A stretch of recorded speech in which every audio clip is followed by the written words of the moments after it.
Sugion, Hadir Pak. Raffi Eka, Hadir Pak. Marjani, Ahmad Yani, Hadir Pak. Ragil Tiotomo, Irfan, Hadir Pak. Ilham, Fauzan, Hadir. Nova, Hadir Pak. Ahmad Anugrah, Hadir Pak. Fatana Farinsi, Hadir Pak. Iqbal, Hadir Pak. Aldiansa. Hadir Pak. Ada yang belum dipanggil? Sudah semua ya? Berapa? Oke. Sebelum kita memulai, ketua kelas dipimpin dulu teman-teman yang berdoa. Bapak. Tan. Mulai ketan, dipimpin dulu. Oke, baik. Alangkah baiknya sebelum memulai mata pelajaran pada siang hari ini berdoa menurut kepercayaan masing-masing. Doa mulai.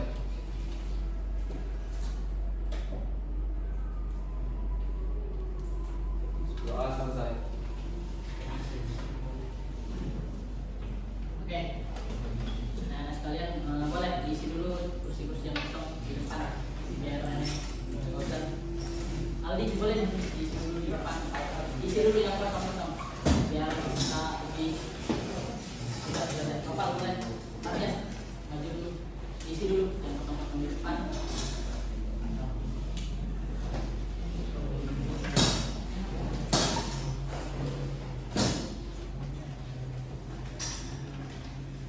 Baiklah, ini di pertemuan ketiga.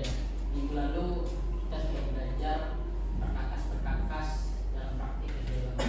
Ada yang masih ingat perkakas dalam praktik kerja bakti? Ada apa saja? Berjanji Pak. Jadi Tambah. hingga tam. Ya, tambah. Ada lagi palu. Ada lagi yang masih ingat pembelajaran minggu lalu? Kikir. Ada lagi yang masih ingat? Istar. Ada lagi yang masih ingat pembelajaran penggores? Oke. Ya, alhamdulillah ya, artinya pembelajaran minggu lalu dari siswa anak-anak masih ingat.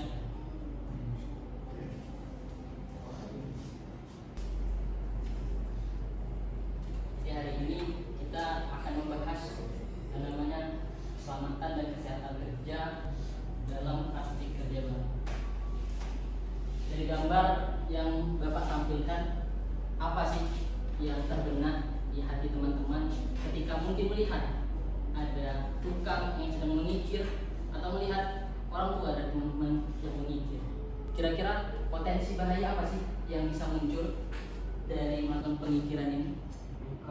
Terluka, lecet, ada lagi tergores.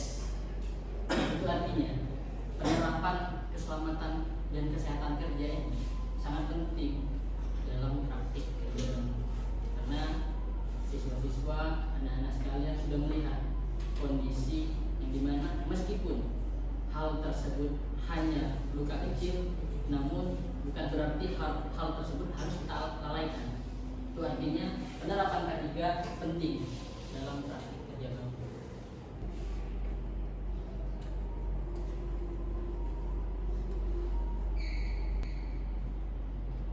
Maka dari itu, di tujuan dari pembelajaran kita pada hari ini ialah Bapak menjelaskan serta memberikan penjelasan kepada siswa-siswa sekalian prinsip-prinsip keselamatan dan kesehatan kerja dalam praktik kerja bakti. Dan yang kedua, menerapkan prosedur K3 tepat saat melakukan kegiatan praktik. Karena pada semester kali ini kalian akan melaksanakan praktik kerja bakti. Maka dari itu, sebelum nantinya kita akan masuk ke pembelajaran praktik, Bapak harus terlebih dahulu menjelaskan bagaimana prosedur serta prinsip-prinsip yang harus kalian terapkan nanti pada saat praktik kerja bakti.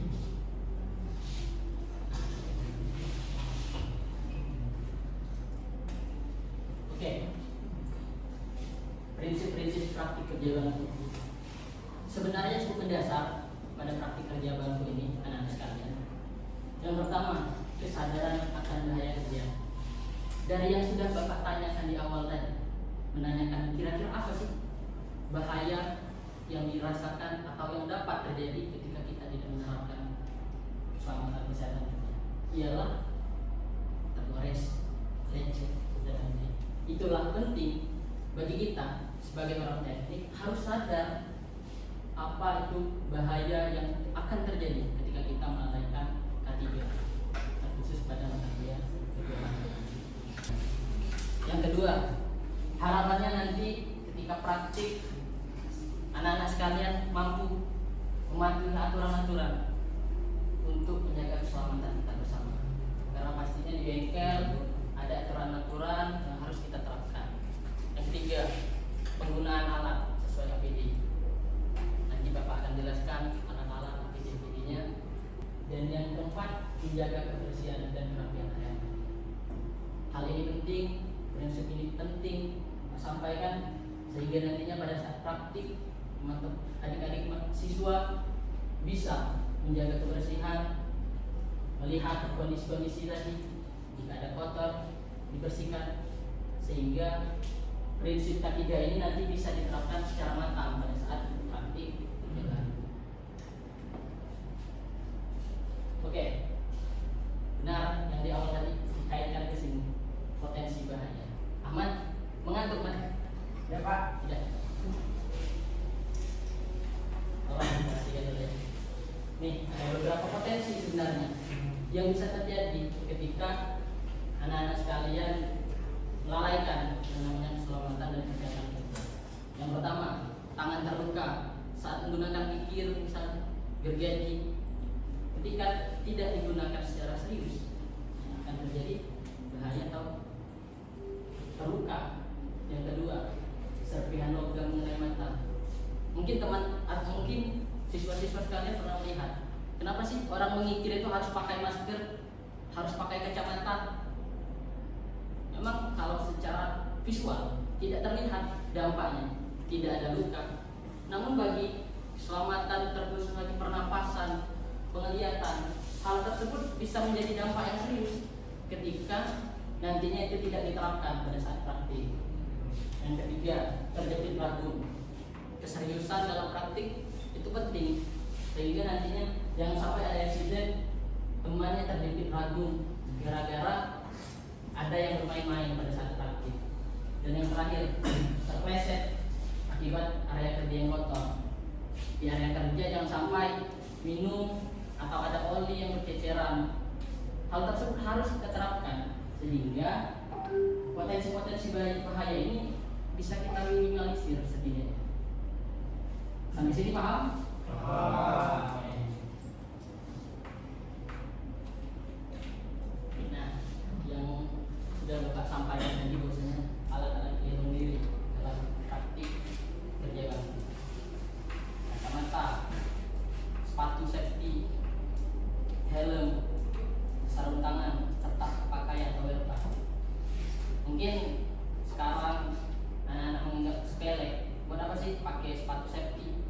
Berat Pak, capek.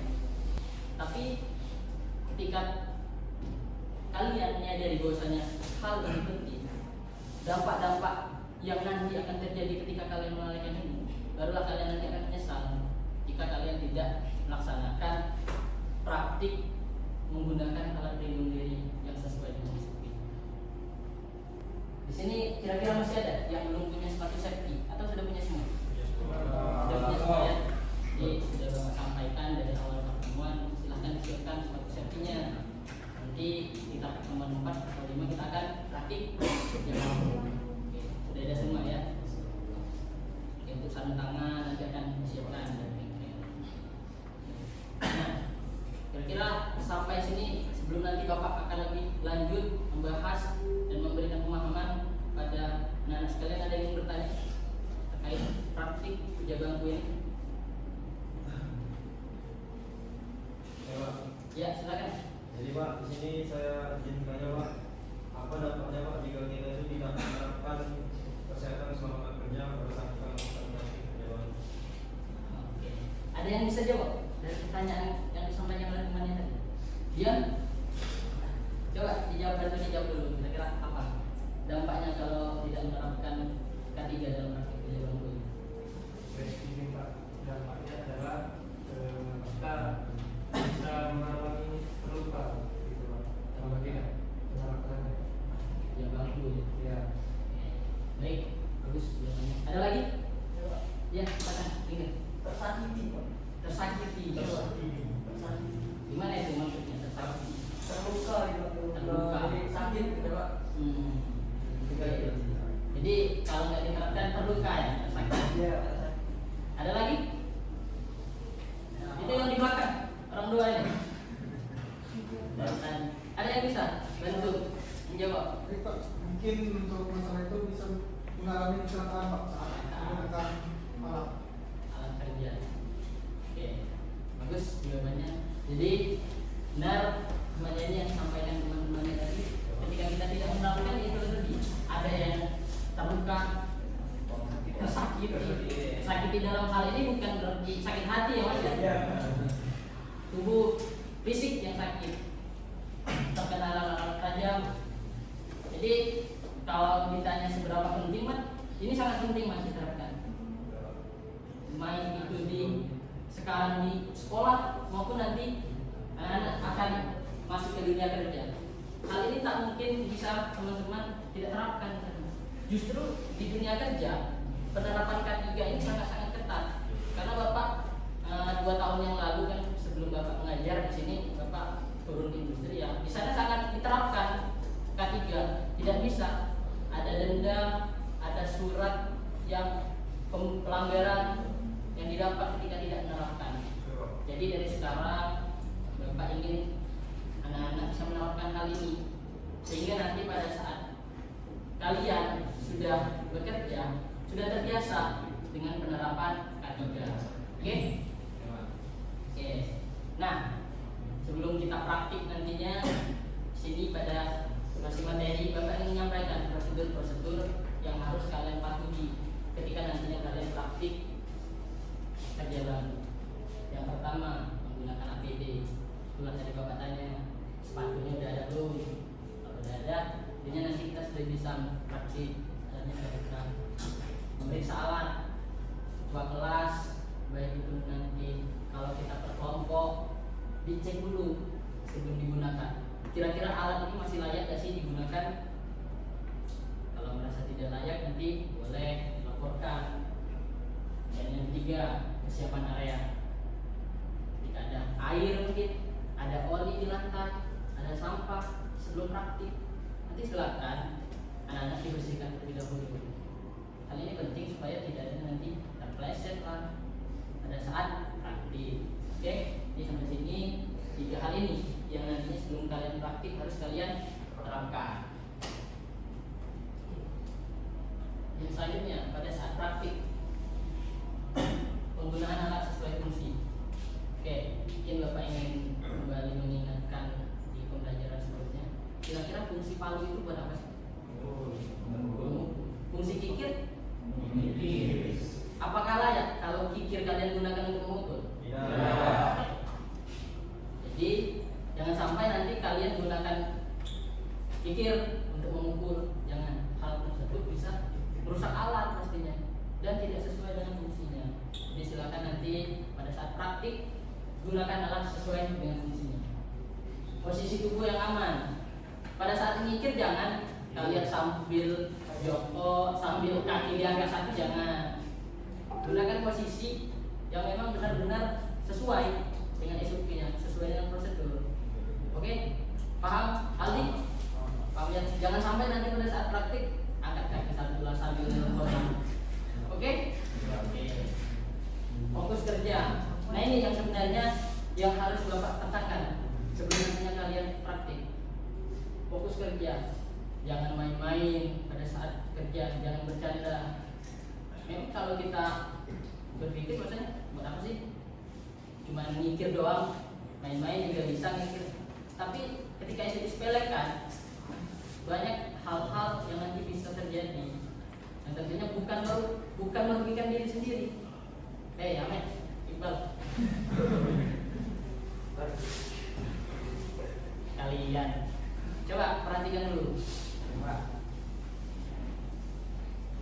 Ini belum praktik sudah main-main. Gimana nanti pada saat praktik? Yang sampai kalian pada saat praktik nanti Bapak lihat main-main ya. Itulah, baru saja Bapak bilang kan. jangan berkata. Paham?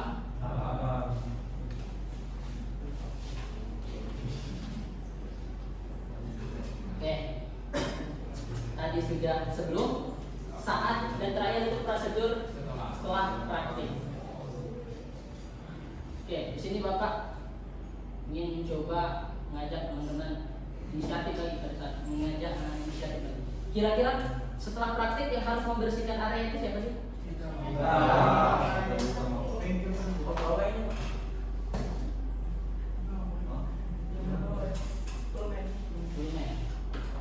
Kira-kira kalau kalian sudah praktik nanti, apakah kikir kalian letakkan berceceran atau kalian susun?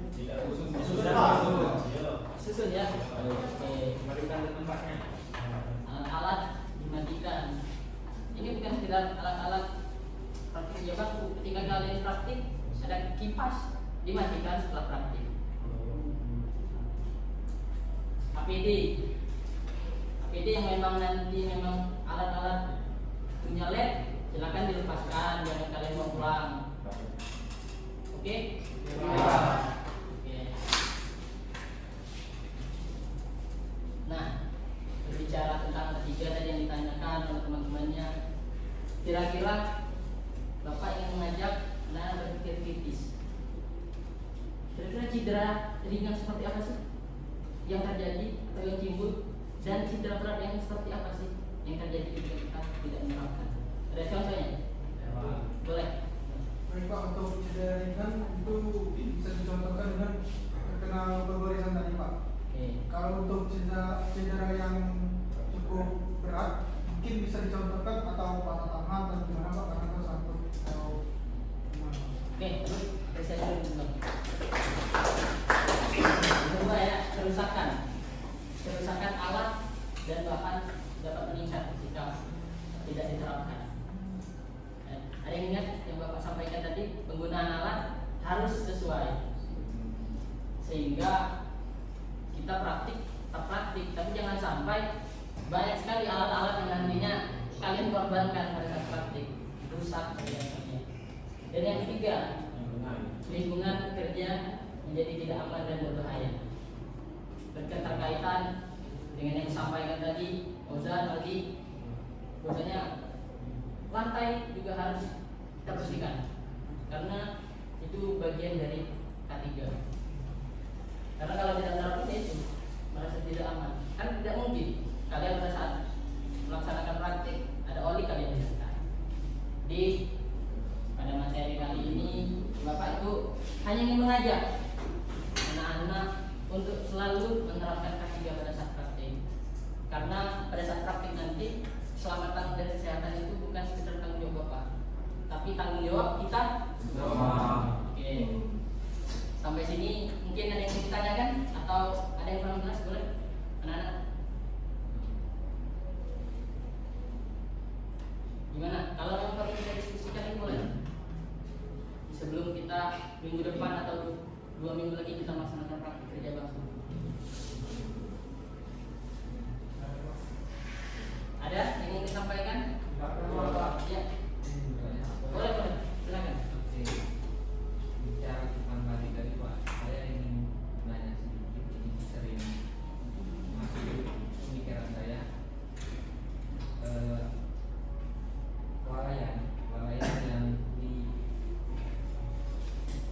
Kelalaian yang sering terjadi dalam penerapan K3 ini, balik lagi ke sumber daya Pak. Apakah pemberian punishment atau hukuman kepada siswa yang tidak menaati aturan K3 itu cocok atau tidak untuk meningkatkan kesadaran? Oke, bagus ya pertanyaan dari Fauzan ya. Mungkin Bapak sekalian sedikit bercerita, maksudnya kalau di industri K3 ini pastinya ada yang namanya pelanggaran, itu pasti ada hukumannya. Ya. Baik itu nanti diberikan denda atau diberikan hukuman yang sepadan. Jadi penerapan K3 ini sebenarnya sering disampaikan ya di setiap tempat, tapi itu terkadang benar yang disampaikan oleh Fauzan, bahwasanya SDM itu terkadang sudah dibilang ini jangan dilakukan malah dilakukan. Jadi bagi pandangan Bapak sendiri, penerapan si hukuman itu sangat penting Pak untuk meningkatkan yang namanya kesadaran ketiga. Nanti juga boleh Pak Ustaz, kalau memang ada temannya pada saat praktik ada yang tidak mengikuti ketiga, boleh ditegur atau boleh disampaikan nanti sama Bapak ya. Oke, mungkin itu. Kira-kira yang di belakang ada yang masih ingin tanyakan? Gimana ini? Cukup Pak. Cukup. Cukup Pak. Untuk Aldi sudah jelas nih? Cukup. Rafli sudah Pak? Sudah. Oke. Good. Jelas. Berhubung memang sekarang memang mata kuliah kerja bangku waktunya sedikit, banyak yang Bapak sampaikan. Tapi sebelum menutup, Bapak menyampaikan bahwasanya minggu depan atau seminggu lagi kita akan melaksanakan praktik kerja bangku. Nanti mungkin Bapak akan segera kabari ketua kelasnya ya. Jadi nanti disiapkan alat-alat, disiapkan APD-nya tadi, sepatu safety-nya dipakai. Jadi insya Allah minggu depan kita akan segera melaksanakan kalau memang keadaan sudah memungkinkan. Jadi mungkin bisa dibilang hari ini adalah hari terakhir kita dalam materi. Jadi minggu depan kita sudah melaksanakan praktik. Setelah ini ada